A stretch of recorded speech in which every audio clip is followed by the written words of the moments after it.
કોઈ પણ નિયમ હોય, નીતિ હોય, વ્રત હોય, જે કંઈ પણ હોય, એ બધું જ અટકવા માટે બરાબર છે. તમને પચખાણ આપી દે કે હવેથી તમે 8 દિવસ માટે આ વસ્તુ તમે ખાતા નહીં, અથવા આવું કંઈ કરતા નહીં, અથવા મૌન રહેજો, આ તમને અટકાવ્યા. અટકવું પર્યાપ્ત નથી. અટકવું ત્યારે સાર્થક થાય જ્યારે માણસ પાછો વળી જાય. હું ખોટે રસ્તે જઈ રહ્યો છું એવો બોધ થાય, એવું ભાન થાય, પછી પહેલો તબક્કો એ આવે, માણસ ઊભો રહી જાય. હું ખોટે રસ્તે છું એવી ખબર પડે એટલે માણસ ઊભો રહી જાય. પછી શું કરે? પાછો ફરે. ત્યાં ઊભો જ રહી જાય તો એ ખોટા રસ્તે છે એમ જ કહેવાય. એટલે ઊભા રહી જવું એ પર્યાપ્ત નથી, પાછા ફરવું જરૂરી જ. એમ આપણા જીવનમાં પણ ધર્મ એ પાછા ફરવાની સાધના જ, માત્ર અટકી જવાની સાધના નથી, એ પાછા ફરવાની સાધના જ, પાછા વળવાની સાધના જ. આપણે અટકવાથી સંતુષ્ટ છીએ. આપણો દરેક ધર્મ જોજો અટકવા જેવું છે. મેં માસક શ્રવણ કર્યું, 30 દિવસ સુધી મેં મારી જાતને રોકી રાખી. મેં થોડા વખત માટે કેરીનો ત્યાગ કર્યો, મેં મારી જાતને રોકી રાખી. મેં 2 કલાકનું મૌન ધારણ કર્યું, મેં મારી જાતને રોકી રાખી. એ જ કરીએ છીએ, રોકી જ રાખીએ છીએ. એનાથી આગળનો કોઈ તબક્કો છે એવું આપણને ભાન જ નથી થતું, એવું આપણને અંદરથી એવી સમજણ નથી આવતી કે એની આગળનો પણ તબક્કો છે. શું છે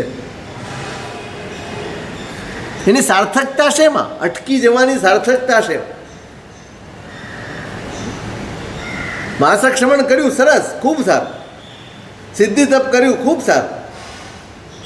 કોઈ પણ પ્રકારનું તપ લઈ, સારી બાબત છે, ખોટું જરાય નથી. પણ શું એટલાથી કામ સરી જાય ખરું?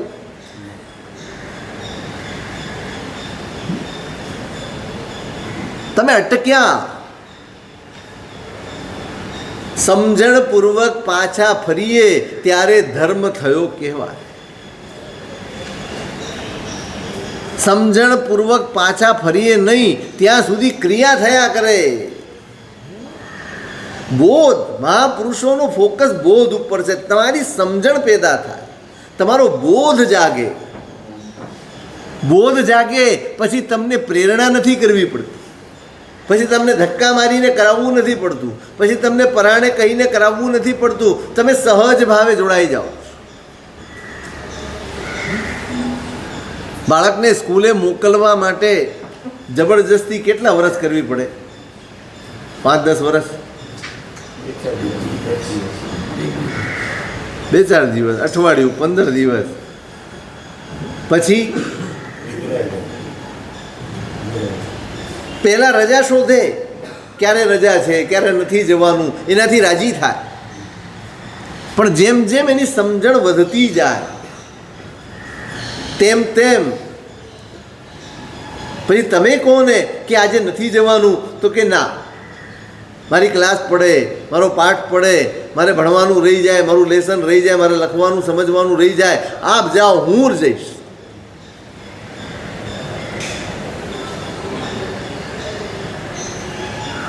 સમજણ ધર્મને સહજ બનાવે. આપણો ધર્મ આવો થયો છે. આટલા વર્ષોથી કરો છો, આટલા વર્ષોથી નહીં. એને ખબર છે સ્કૂલે જવાનું છે એટલે ડંકો વાગે એટલે પહોંચવાનું જ છે. ત્યાં 1 મિનિટ પણ બગાડવી પાલવે એમ નથી. 1 મિનિટ પણ મોડા ચાલે નહીં. એ વ્યાખ્યાનમાં ચાલે, કારણ કે મારા સાહેબ કલાક સુધી બોલવાના છે, ગમે ત્યારે જોઈન થઈ શકાય, એમાં વાંધો શું છે? આપણે તો એક સામાયિક કરવી છે ને, આપણે તો 2 માળા ફેરવવી છે ને. નથી. આટલા વર્ષોના પ્રવચન પછી, આટલા વર્ષોના ધર્મ પછી પણ આપણી સમજણ હજી બદલાઈ નથી.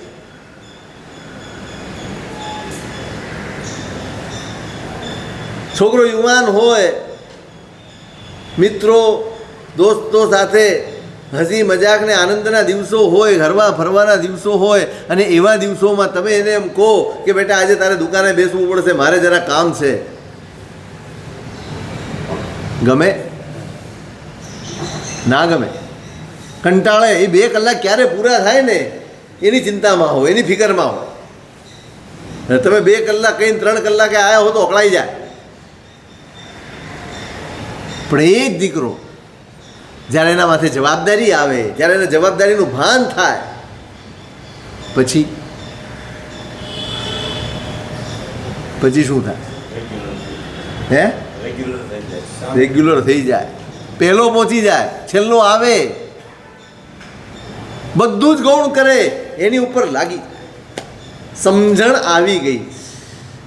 હવે એને રોજ નથી ઉઠાડવો પડતો, બેટા દુકાને જવાનું છે, જલ્દી આમ કર કે તેમ કર. એ તમને કહે કે મને જરા ઉતાવળ રાખો, મારે દુકાને કે ઓફિસે પહોંચવાનું.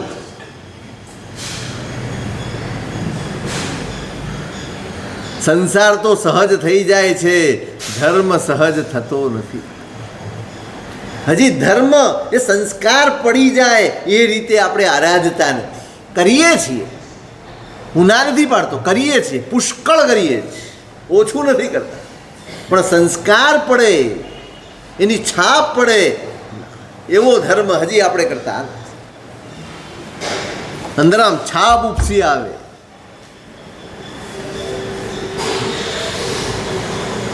એવો ધર્મ નથી કરતો. કરવો પડે છે ને કરીએ છીએ, અથવા કરીએ છીએ, વર્ષોની ટેવ છે કે નિયમ છે કે કરીએ છીએ માટે કરીએ છીએ, પણ આમ જેને આનંદવાળો ધર્મ કહીએ ને એવો ધર્મ આપણો નથી.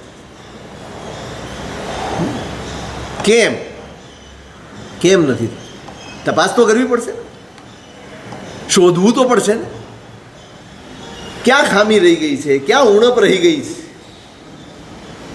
કેમ આટલા વર્ષો પછી પણ એ ભાવ નથી આવતો?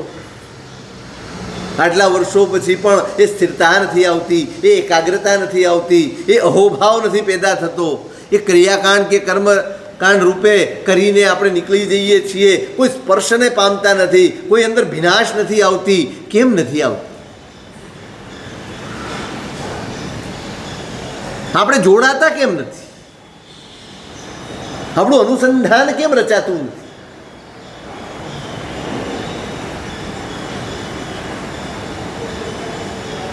બોધ નથી. જાણકારી ખૂબ છે, બોધનો છાંટો એ આપણામાં. પ્રભુ શાસનનું ફોકસ બોધ ઉપર છે, એ કરાવવા ઉપર ફોકસ નથી. હું તમને મારી મચડીને કરાવું, આમ કર, તેમ કર, ફલાણું કર, ઢીકણું કર. કેટલો વખત કરાવીશ? કહું, કેટલો વખત કરાવી શકીશ તમને? રોજ સવારે પરાણે ઉઠાડીને તમારે જો છોકરાને રોજ જબરજસ્તી કરીને, ટીંગા ટોળી કરીને રોજ સ્કૂલે મોકલવો પડતો હોય તો તમે કંટાળી જાઓ કે આ રીતે રહેવા દે, એના કરતાં જવું જ નથી. વરસ, 2 વર્ષ, 3 વર્ષ, 5 વર્ષ રોજ ટીંગા ટોળી કરવી પડે, રોજ ધક્કા મારીને મોકલવો પડે, રોજ રડતા રડતા કકડતા મોકલવો પડે, તો શું કરવું?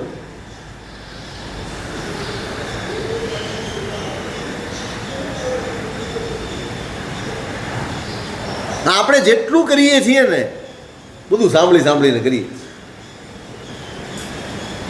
સમજણ મેળવીને કરતા નથી. અને માટે નથી એનો આનંદ આપણે અનુભવતા, નથી એનો અહોભાવ આપણે અનુભવતા, નથી એની કોઈ વિનાશ આપણે અનુભવતા, કે નથી આપણે એનાથી કોઈ ભાવિત થતા. કશું બસ એ ઘરેડ ચાલે જ. એક રૂટીન ચાલે જ.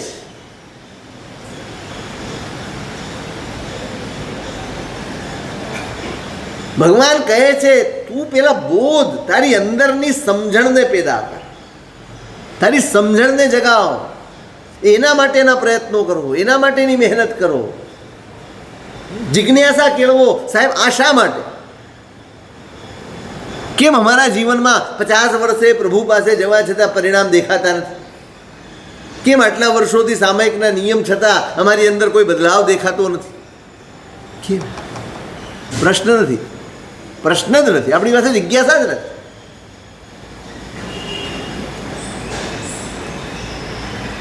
અંદરનો ભાવ હોય, અંદરની સમજણ હોય અને તમે કરો.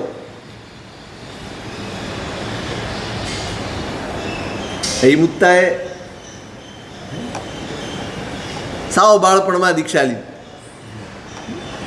હજી બાળ સહજ રમત છે, બાળ સહજ સ્વભાવ છે જ. અને સ્તંડિલ ભૂમિએ ગયા. કથા તમને આવડે છે. પોતાની કાચલી રમતી મૂકી દીધી પાણી.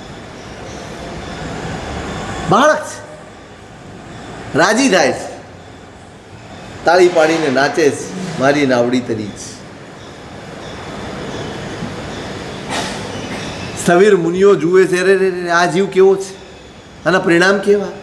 દીક્ષા લીધી છતાંય આપણે બહુ સ્થૂળ દ્રષ્ટિએ જોનારા છે. જ્યાં સુધી પોતાનું જ્ઞાન ને અનુભવ ઉઘડે નહીં ત્યાં સુધી ક્યારેય કોઈના માટે અભિપ્રાય બાંધવા નહીં,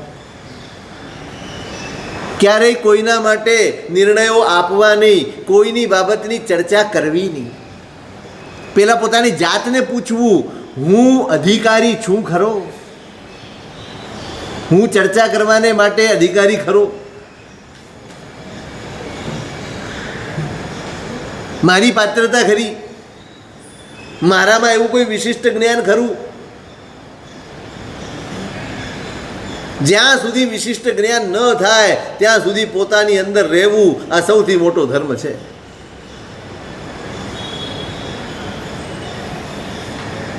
પ્રભુ પણ ઉપદેશ ત્યારે આપે જ્યારે સર્વજ્ઞ બને ત્યારે. ત્યાં સુધી એ માત્ર પોતાની આત્મામાં રહ્યા.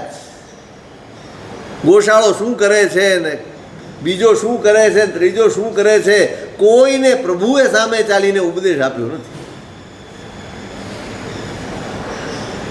હા, શાસનની મર્યાદા જ. હું બીજાની વાતમાં પડી જાઉં તો મારા આત્મહિતને જોખમ છે.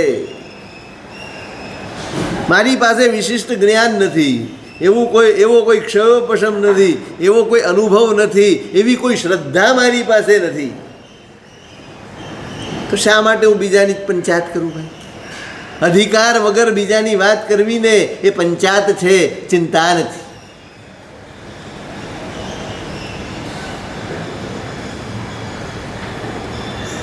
સ્થવિર મુનિઓને એમ થયું કે આ કેવો જીવ છે. સમો શરણમાં જઈને પ્રભુને ફરિયાદ કરી કે સાહેબ, ભગવાને શું જવાબ? ભગવાને એટલું જ કીધું, ભાઈ આશાતના કરતા નહીં, આજ ભવમાં કેવળી થઈને મોક્ષે જનાર છે.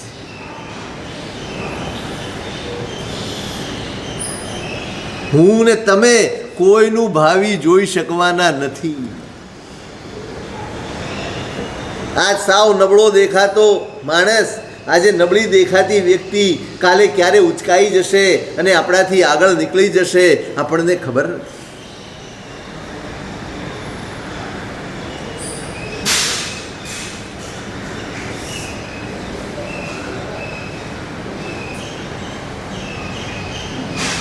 સાવધાન થજો. આવી ગયા, પ્રાયશ્ચિત્ત રૂપે હિર્યાવઈ કરી લીધી, થઈ ગઈ. પછી તો પાછું સંયમ જીવન ચાલ્યું. ભણ્યા છે, 11 અંગ ભણ્યા છે.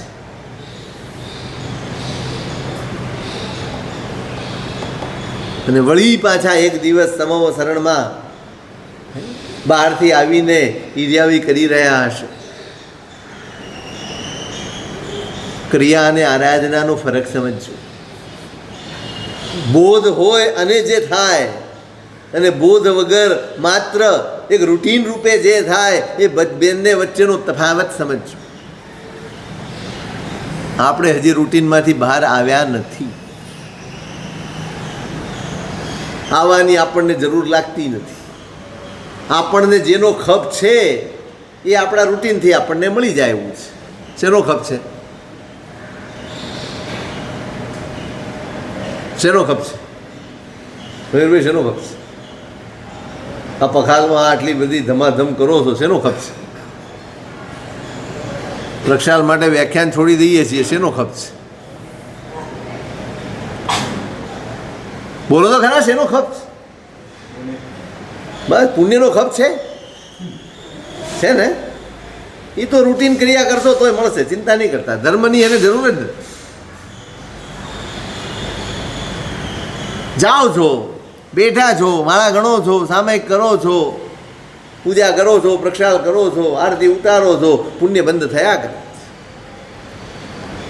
એથી આગળનું આપણે ક્યારેય વિચાર્યું જ નથી. આજે નથી વિચાર્યું. આટલું સાંભળ્યા પછી પણ નથી વિચાર્યું. પુણ્ય શેનું સાધન? સંસારનું કે મુક્તિનું? મુક્તિનું નહીં.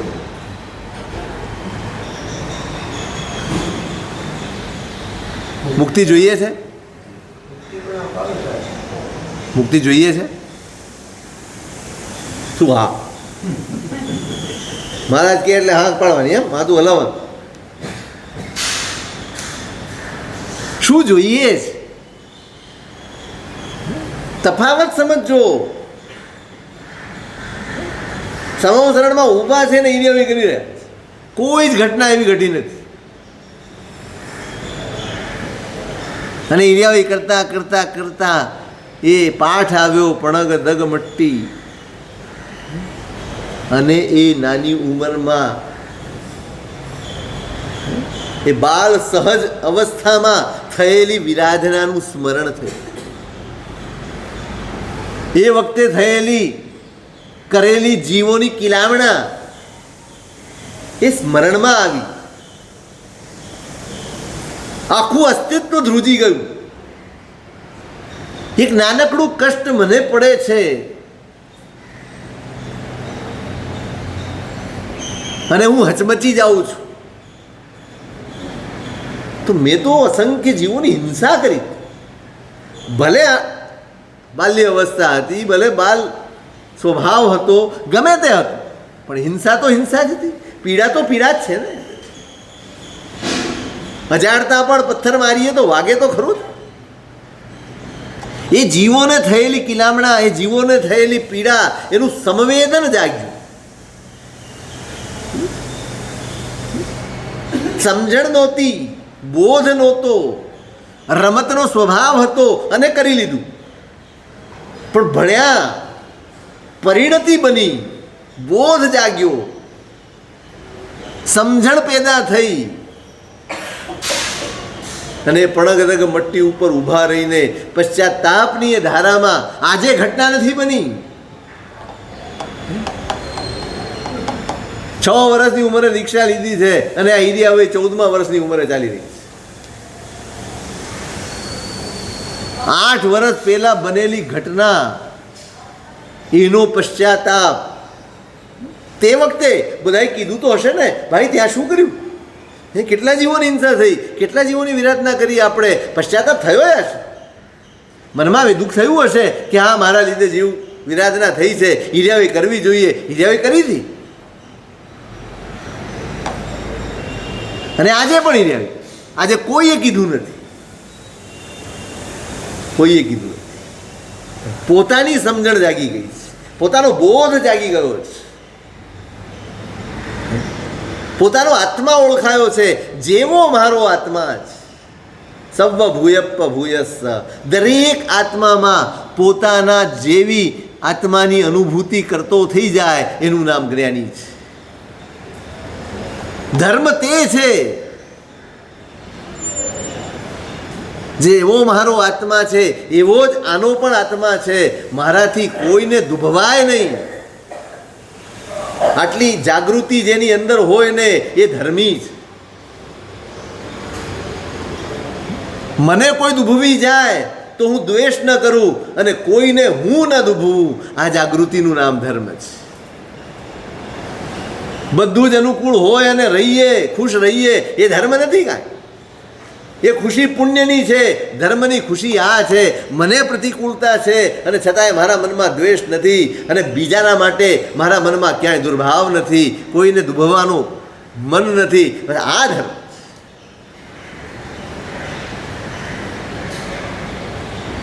એ સંવેદના જાગી, એ પશ્ચાતાપનો ભાવ જાગ્યો, એ જીવોની પીડાનો સાક્ષાત પોતે અનુભવ કર્યો અને પશ્ચાતાપમાં એ ઈડિયાવઈ કરતાં કરતાં કેવળ જ્ઞાન થયું. ઈડિયાવઈ તે ત્યારે હતી 6 વર્ષની ઉંમરે, ઈડિયાવઈ અત્યારે પણ છે 14 વર્ષની ઉંમરે. ફરક શેનો પડ્યો? શબ્દો એ જ હતા, ક્રિયા એ જ હતી, કાવસક પણ એ જ હતો, સમોસરણ પણ હતું, બધું જ હતું. ત્યારે ના થયું, આજે થયું. બોધ જાગ્યો છે, સમજણ આવી ગઈ છે. હવે અંદરનો ધર્મ છે. આ કરુણા અંદરની છે, બહારની નથી. હું તમને કહું ભાઈ જોઈને ચાલને નીચે કીડી છે અને તમે સાઈડમાં થઈ જાઓ, એક આ છે. અને એક તમારો માયલો જાગતો હોય કે મારું પગલું જોઈને જ મુકાવવું જોઈએ, કારણ કે હું પરમાત્માના શાસનને વરેલો છું. આ બોધ છે. એવું યાદ રહે,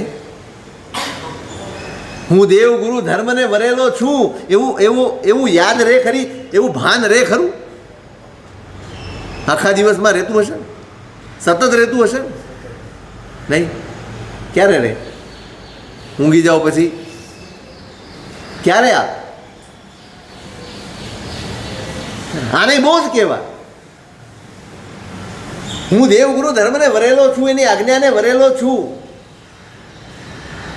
એનું નિરંતર ક્ષણે ક્ષણે સ્મરણ હોય, આ બોધ છે.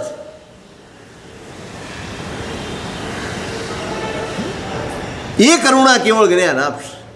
હું તમને ઠોકી ઠોકીને વારંવાર કહીને ક્યાં સુધી કરાવીશ? એ ધર્મ નથી, એ કર્મકાંડ છે. હું ક્રિયા કરાવી શકું, ધર્મ તો તમારો બોધ જાગે ને ત્યારે જ થાય. હું તમને પ્રેરણા આપીને શું કરાવી શકું? હું તમારી પાસે 1 મહિનો માસક શ્રવણ કરાવીને કે સિદ્ધિ તપ કરાવીને તમને ખાવા પીવાથી રોકી શકું, પણ તમારી આહાર સંજ્ઞા તો ત્યારે જ તૂટે જ્યારે તમારી અંદરનો બોધ જાગે, તમારી સમજણ જાગે. આપણામાં ખૂટે છે, આ બોધ ખૂટે છે.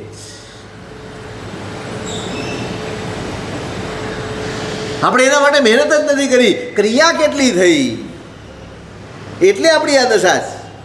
આપણે વ્યાખ્યાનમાં પણ માળા ગણી શકીએ, આપણે નિયમનું સામાયિક વ્યાખ્યાનમાં પણ કરી શકીએ, કરી લઈએ છીએ.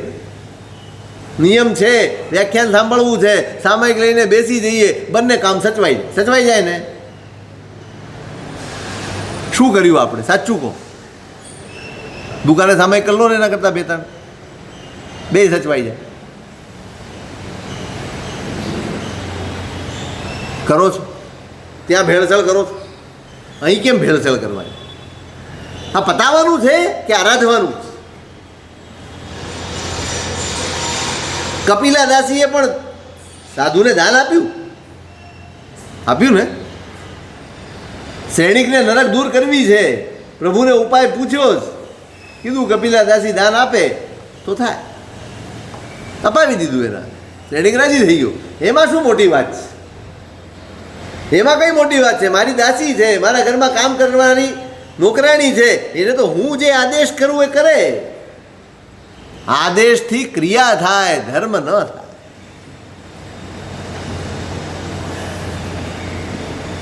ધર્મ તો મારા બોધથી થાય. મારો માયલો જાગ્યો હોય ત્યારે ધર્મ.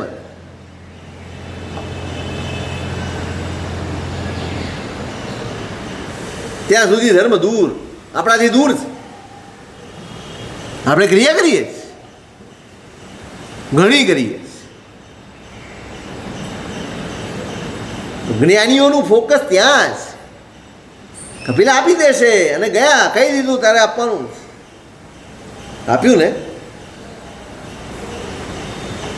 રાજી થઈને ભગવાન પાસે ગયો, સાહેબ કપિલાએ દાન આપી દીધું, મારી નરક અટકી નહીં. કેમ? એ દાન નહોતું, એ ક્રિયા હતી, એ આરાધના નહોતી. ક્રિયા અલગ વસ્તુ છે, આરાધના અલગ વસ્તુ છે.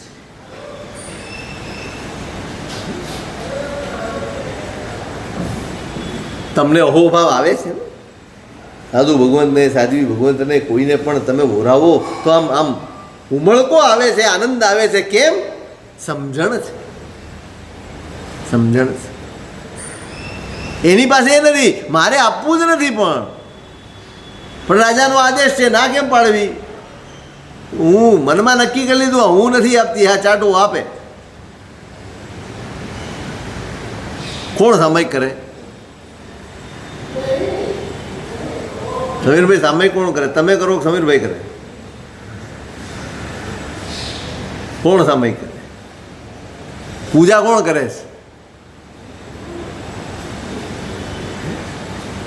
જેમ પેલીએ કીધું ચાટવો દાન આપે, એમ આપણી પૂજા કોણ કરે છે? સામાયિક કોણ કરે છે? માળા કોણ ગણે છે? આપણું શરીર કે આપણો આત્મા? હે? આત્મા.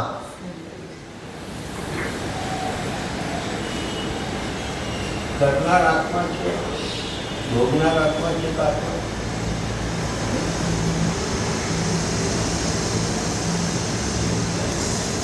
આપણી જાગૃતિ ખરી કે આત્મા કરે છે? તો અંદર આત્મા છે એટલે શરીર હલે છે ને શરીર કરે છે. આપણી જાગૃતિ આત્મા પ્રત્યે ખરી? જે કરે પોતાના માટે કરે. ચલો, મારો ધર્મ આત્મા માટે થાય છે કે પુણ્ય માટે થાય છે? સમજો, મહેનત આની કરવાની જ. બોધ જગા.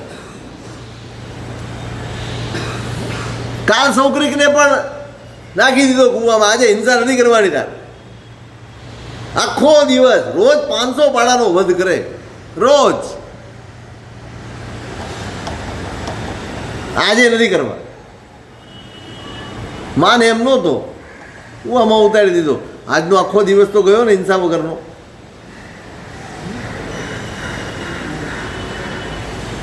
પ્રવૃત્તિના ધર્મ કરતાં તમારી વૃત્તિનો ધર્મ વધુ મહત્વનો છે. પ્રવૃત્તિ સમય સાથે બંધાયેલી છે, પ્રવૃત્તિ શક્તિ સાથે બંધાયેલી છે, પ્રવૃત્તિ સંયોગો સાથે બંધાયેલી છે. તમારી શક્તિ હશે, તમારા સંયોગ હશે, તમારો સમય અનુકૂળ હશે, તમારું શરીર અનુકૂળ હશે, તો તમે પ્રવૃત્તિ કરી શકશો. પણ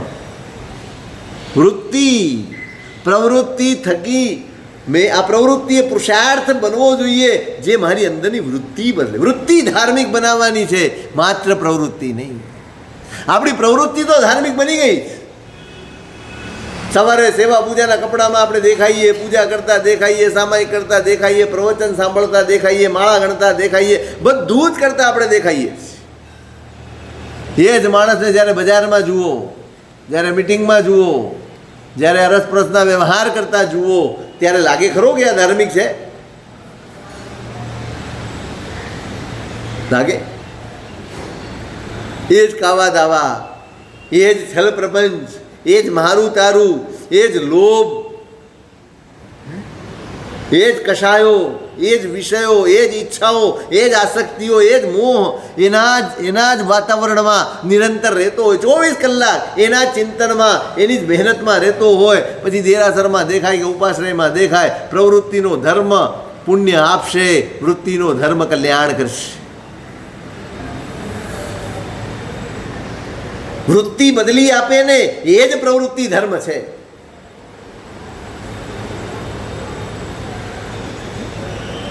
વૃત્તિ બદલાવી જોઈએ.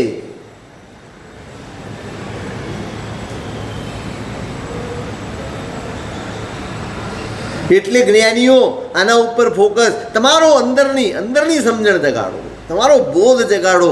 ગુરુ ભગવંતોનો ખપ એટલે છે, સ્વાધ્યાયનો ખપ એટલા માટે છે, ભણવાનું એટલા માટે છે, બોધ જગાડે.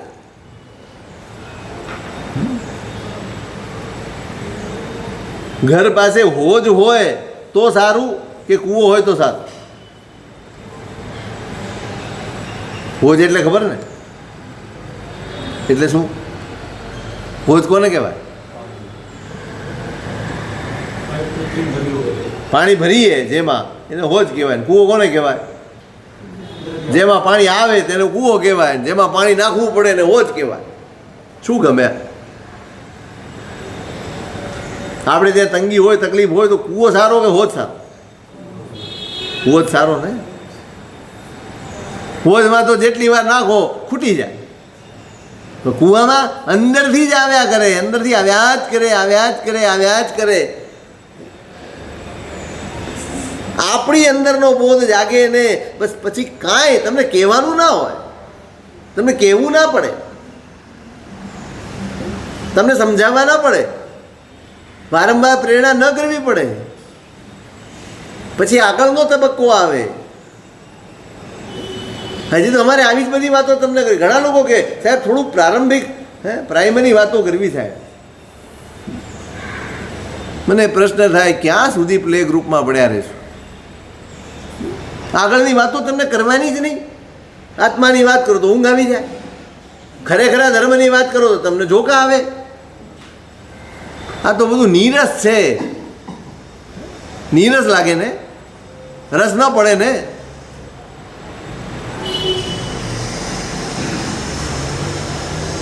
ક્યાં સુધી અમારે તમને હજી પૂજા શીખવાડવી પડે?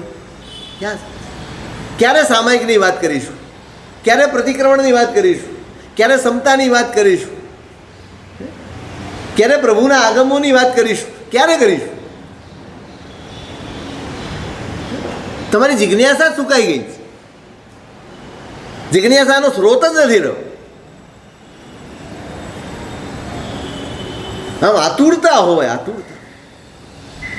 હવે બધું જ ફિક્સ થઈ ગયું છે. ચોમાસું સાહેબ ચોમાસું આવજો, વ્યાખ્યાનમાં ઘણા લોકો આવશે. મારે ચોમાસાની રાહ જોવાય હે ને સાહેબ. હવે પર્યુષણ ગયા એટલે સ્વાભાવિક છે આટલું તો થઈ જ જાય. આશ્વાસન આપી આપીને સમય કાઢવાનો. શું કર્યું છે આપણે? આપણે દશા શું કરી છે તમે વિચારો તો કરો. દુર્દશા કરી નાખી. બધું સીમામાં બંધાઈ ગયું. સાહેબ આજે આઠમ છે, વ્યાખ્યાન નહીં વાંચવાનું તો સાતમે કેમ નહોતો આવ્યો? આઠમે શું હોય ને સાતમે શું ન હોય? આપણે તિથિએ જ મરવાના છીએ હે? આપણે પર્યુષણમાં જ મરવાના છીએ? આપણે ચોમાસામાં જ બધું કરવાનું છે? હા, બધા નિમિત્તો છે. અને નિમિત્તો બાળ જીવો માટે હોય. તને ચોકલેટ અપાવીશ, તને રમકડું અપાવીશ, તને આમ કરીશ, એમ કરીને એને સ્કૂલે મોકલે, ભણવા મોકલે, ટ્યુશને મોકલે, હોમવર્ક કરાવે, આ બધું કરાવે. પણ એક તબક્કો, એક સ્ટેજ હોય ત્યાં સુધી એની જરૂર હોય, પછી સ્વયંભૂ કરે. અહીં તો હજી દિવસો જુએ છે, તિથિ છે કે નહીં, ચોમાસું છે કે નહીં. શું બદલાઈ જાય? ચોમાસાના વ્યાખ્યાનમાં ને રેગ્યુલર વ્યાખ્યાનમાં કંઈ બદલાઈ જાય? કેમ આવી મેન્ટાલિટીમાં જીવીએ છીએ આપણે? કેમ આવી ધારણામાં જીવીએ છીએ? બદલાય છે, પરિવર્તન બધો જ આવે છે, પણ બધો જ પરિવર્તન એ આપણી અનુકૂળતા અને આપણી સગવડનું પરિવર્તન છે. આપણને કેમ ફાવે છે ને કેવી રીતે ફાવે છે, કેટલું ફાવે છે, બસ એ પ્રમાણે કરવાનું. મનસુફીનો ધર્મ છે, આજ્ઞાનો ધર્મ નથી.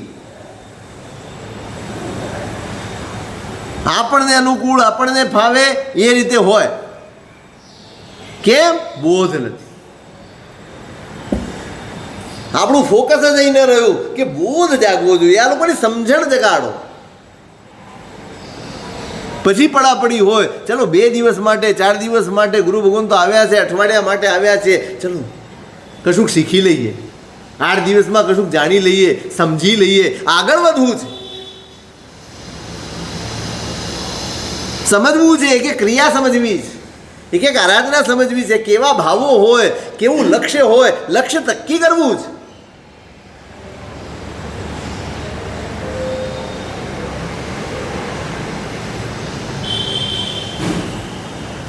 તો ક્યાં કહેવાનું? કુએ ભાંગ પડી, બધું એક સરખું ધાવશે ને ચાલે જ.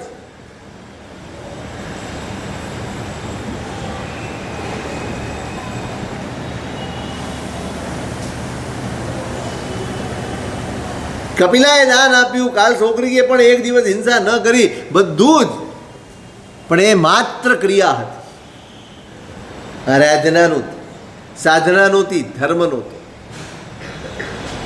કેમ? બોધ વગરનું હતું, સમજણ વગરનું હતું.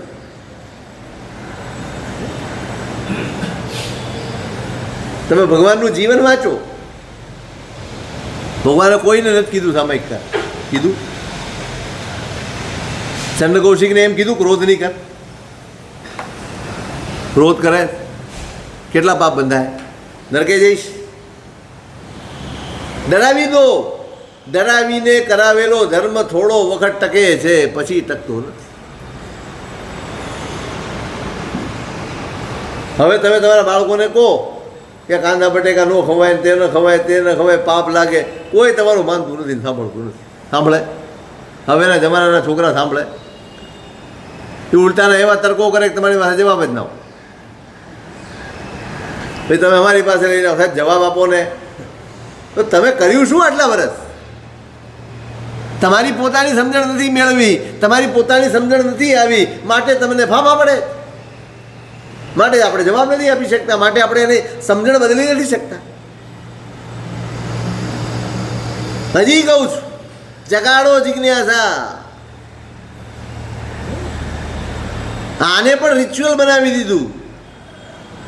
જે મુખ્ય પાયો છે સ્વાધ્યાય, એને પણ આપણે એક રિચ્યુઅલ બનાવી દીધું, એક રોજિંદી ક્રિયા બનાવી દીધી.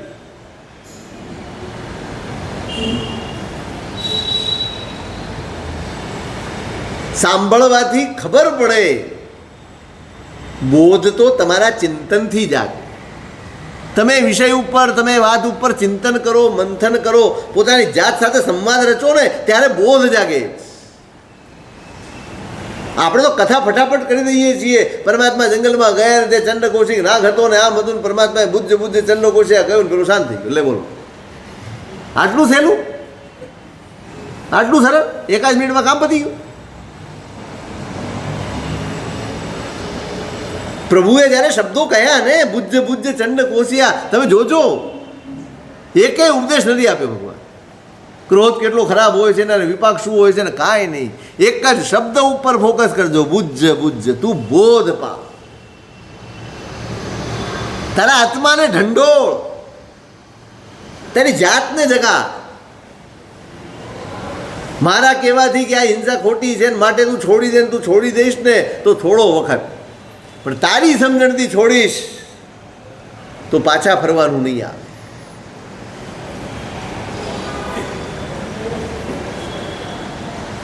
તમે જોજો, વ્યાખ્યાન કરીએ અને એમાં કોઈ એકાદ ઉપદેશ એવો અપાઈ ગયો હોય, એકાદ વસ્તુનું પચકાણ લેવાનું હોય, ઉલ્લાસમાં આવી ગયા, આમ તાનમાં આવી ગયા, આપી દો સાહેબ પચકાણ. મહિનાનું પચકાણ લઈ તો લે, પછી બહાર નીકળે પછી ખ્યાલ આવે, હાલું આ તો ખોટું થઈ ગયું, આ તો ખોટું. મહિનાનું લઈ લીધું ઉલ્લાસમાં ને ઉલ્લાસમાં. કંઈક 2-4 દિનનું લીધું હોત તો સારું રહેત. અને પછી એ 30 દિવસ કેવી રીતે કાઢે તમે જુઓ, કેવી રીતે કાઢે.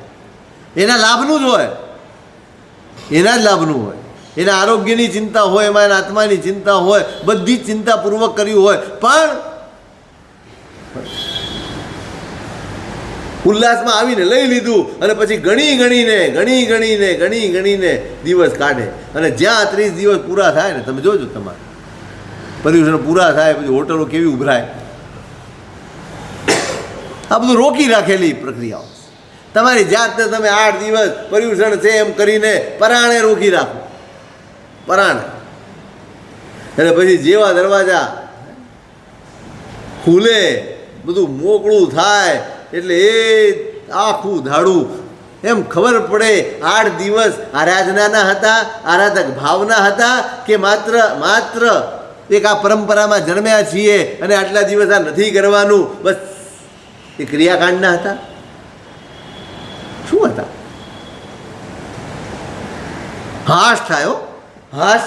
હવે બહારનું ખાવ. અમને પૂછે, હો સાહેબ, હવે તો ચોમાસું નથી, હવે બહારનું ન ખવાય તમારે? લે, સાધુને બહારનું ને અંદરનું શું છે યાર? કલ્પીને અકલ્પી શું છે એ જોવાનું ને, ભક્ષે શું છે એ જોવાનું ને, બહારનું ને અંદરનું શું હોય? પૂછે ભાગ્યશાળીઓ અમને, હવે તો ખપે ને સાહેબ બહારનું, એટલે અમે પણ આવી રીતે નિયમ લેતા આવીશું, ચોમાસામાં નહીં ખાઈએ પછી ખાઈએ. અમારો ધર્મ તિથિવાળો છે કે આ તિથિએ પાળવું ને પછી નહીં પાળવું, ચોમાસામાં પાળવું ને નહીં પાળવું. એ તમારા માટે છે ભાઈ, કે ત્યાં સાવ નથી કરતો એની બદલે આટલું કરે, એમ કરીને તમને વળગાડ્યું હતું કે ભાઈ થોડુંક કરતાં કરતાં સમજદારી આવશે તો કાયમી થઈ જશે, પણ એ કાયમી તો ન થયું, ઓછું થઈ ગયું. હવે તમે જુઓ પાલિતાણા તમે જાઓ, શું કહો સાહેબ ચોમાસું કરવા જવું છું, તમે ચોમાસું કરવા જાઓ હે તમે ચોમાસું કરો, તમે હા જુઓ ચોમાસું કરો તો શું કરો સાહેબ? 2.5 મહિનાનું ચોમાસું અરે 1.5 મહિના અને ચોમાસું. મેન્ટાલિટી જુઓ તમે.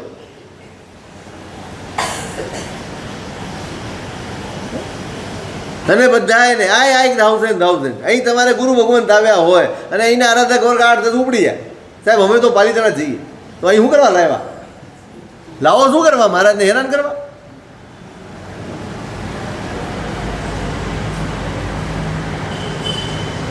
બોધ વગરનો ધર્મ આવ, બોધ વગરના ક્રિયાકાંડ આવો જેમાં વિવેક ન હોય, સમજણ ન હોય, દ્રષ્ટિ ન હોય, બસ મારે કરવું છે માટે કરવા. એને કેમ પાલિતાણા જાય છે એને નથી ખબર. પૂછો તમે જેટલા જાય છે ને પૂછો તમે કેમ જાઓ ચોમાસું? ના આ વખતે દાદા છે ને એટલે જવું. લ્યો શું ચાલ્યું છે? હું ખોટું છે એમ નથી કહેતો, એમ નહીં વિચારતા, પણ તમે કરો છો એની સમજણ તો તમારામાં હોવી જોઈએ. સમજણ વગર કરે જ રાખો છો, કાંઈ નહીં. જિજ્ઞાસા જગાડો ભાઈ, બોધ જગાડો.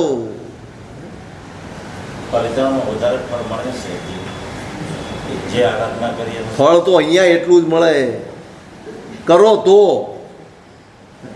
ત્યાંય તમે જઈને નિંદા કરો તો એટલું જ ફળ મળે પાછું. હા, પુણ્ય જો 10 ગણું તમે વિચારતા હો પાલિતાણા જઈએ તો પુણ્ય 10 ગણું મળે તો પાપ 1000 ગણું મળે. ત્યાં તીર્થક્ષેત્રે કૃતમ પાપમ વજ્રલેપો ભવિષ્યતિ. તીર્થક્ષેત્રમાં જે ખોટું કરો ને, જે પાપ કરો, હે બીજે કરેલું હોય ને પાપ, એ તો તીર્થક્ષેત્રમાં ધોવાય, પણ તીર્થક્ષેત્રમાં જે પાપ કરો ને એ વજ્રલેપ થાય ને ભોગવવા જ પડે. સમજીને જાજો. શાસ્ત્ર એવું નથી કહેતો ખાલી પુણ્ય જ મળે તીર્થક્ષેત્રમાં. પુણ્ય 10 ગણું મળે તો પાપ તો 1000 ગણું જ મળે. ત્યાં સમજણપૂર્વક જાઓ ને, જવાની ના નથી, સમજણપૂર્વક જાઓ. તમે જાઓ છો, ઘરબાર છોડો, પરિવાર છોડો, ધંધા ધાપા છોડો, બધું છોડો અને ત્યાં જઈને પણ એમાં જ લાગી જાઓ.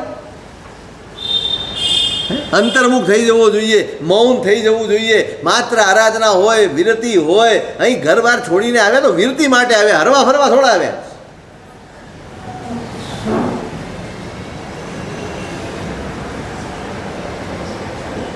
વધુ ને વધુ વિરતિની આરાધના થવી જોઈએ, પણ નહીં. અંદરનો બોધ નહીં હોય ત્યાં સુધી આ દશાને બદલી શકાશે નહીં. બાકી તમે સમજો, રોજ કેટલા વ્યાખ્યાનો થાય સમીરભાઈ? હિન્દુસ્તાનમાં કેટલા વ્યાખ્યાનો થાય છે?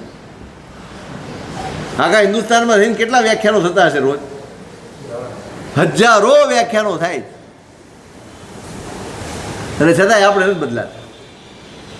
અંદરનો દીવો નથી બળતો ને ત્યાં સુધી, અંદર પ્રકાશ નથી થતો ત્યાં સુધી કશું જ બદલાવાની આશા રાખવી જ વ્યર્થ છે. જે ગળિયા બળદ હોય ને, ગળિયા બળદ, ઉત્તરાયણ ધ્યાનમાં ગળિયા બળદનો દાખલો આવે. એટલે સાધુ માટે કહેવામાં આવ્યું છે, આપણા જીવો માટે, કે ભાઈ કેટલાક શિષ્યો, કેટલાક લોકો ગળિયા બળદ જેવા હોય, એને વારંવાર ગમે એટલા ફટકા મારો, ચાબુક મારો, પ્રેરણા કરો, ઉઠ ભાઈ, હાલ ભાઈ, 2 ડગલા ચાલે ને પાછો બેસી જાય, 2 ડગલા ચાલે ને પાછો બેસી જાય. આપણે બધા એમાં જ છીએ ને. ગમે તેટલી પ્રેરણા કરો, ગમે તેટલું કરો, થોડુંક કરશે વળી પાછો, સાહેબ હવે નથી થયું, હવે 15 દિવસ નીકળી ગયા, કાંઈ હવે એકવાર છૂટી જાય છે ને સાહેબ તો પછી થતું જ નથી. લો થઈ ગયું. આને કેમ હાંકવું? હું એક દાખલો કાયમ આપું. તમે ગાડી ચલાવો,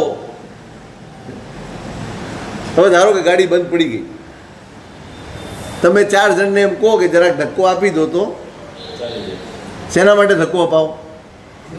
પણ તમારે અહીંથી બોરીવલી જવું હોય અને તમે 4 જણને કહો ધક્કા માર્યા કરો ને મને બોરીવલી પહોંચાડો તો કોઈ પહોંચાડે? તમે પહોંચાડે? કેમ?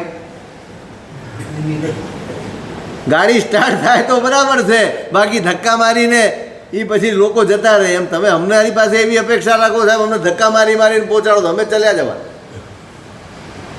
ક્યાં સુધી ધક્કા મારવાના તમને? તમારી ગાડી સ્ટાર્ટ જ નથી થતી, સ્ટાર્ટ જ નથી થતી. કેટલા ધક્કા મારે? 1 વાર 2 વાર 4 વાર, પછી એમ કે ભાઈ મૂક તું બીજી ગાડી લઈને જા, હવે અમે જઈએ. અંદરનો બોધ જગાડો ભાઈ. ભુજ્ય ભુજ્ય ચંડ કોશિયા એમ પ્રભુએ કહ્યું ને, ત્યાં પણ આ જ શબ્દ વપરાવે છે, તું બોધ પા. આ શાસનની મુઠ્ઠી છે, રહસ્ય. અહીંયા મહત્વ છે તમારી જાતને જગાડવા. એકવાર અંતરંગ જાગી જાય ને પછી કશું જ અઘરું નથી, કશું જ અઘરું નથી. જીવ તું ધૂણી ધખાવીને અહર્નિશ બેસજે. ધૂણી ધખાવી પડે, લાગી જવું પડે, બધું વિસરી જવું પડે. જીવ તું ધૂણી ધખાવીને અહર્નિશ બેસજે, કે જાતને જગાડવાનું સહેજ પણ સહેલું નથી.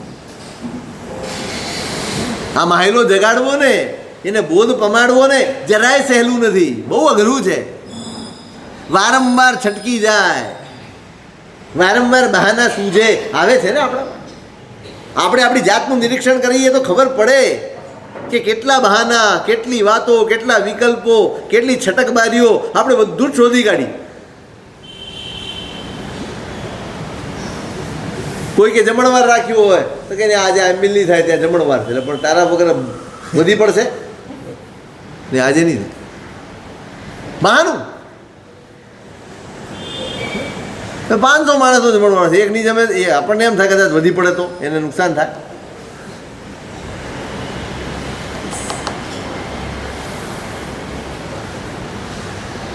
જગાડવાની છે જાતને અને એની જ મહેનત કરવાની. પહેલી મહેનત આ કરો, આ બધું જ થશે. આનંદ આવશે, ઉલ્લાસ આવશે, અહોભાવ આવશે, તમને અનુભવ થશે. પણ ત્યારે જ્યારે તમારો માયલો જાગેલો હશે ત્યારે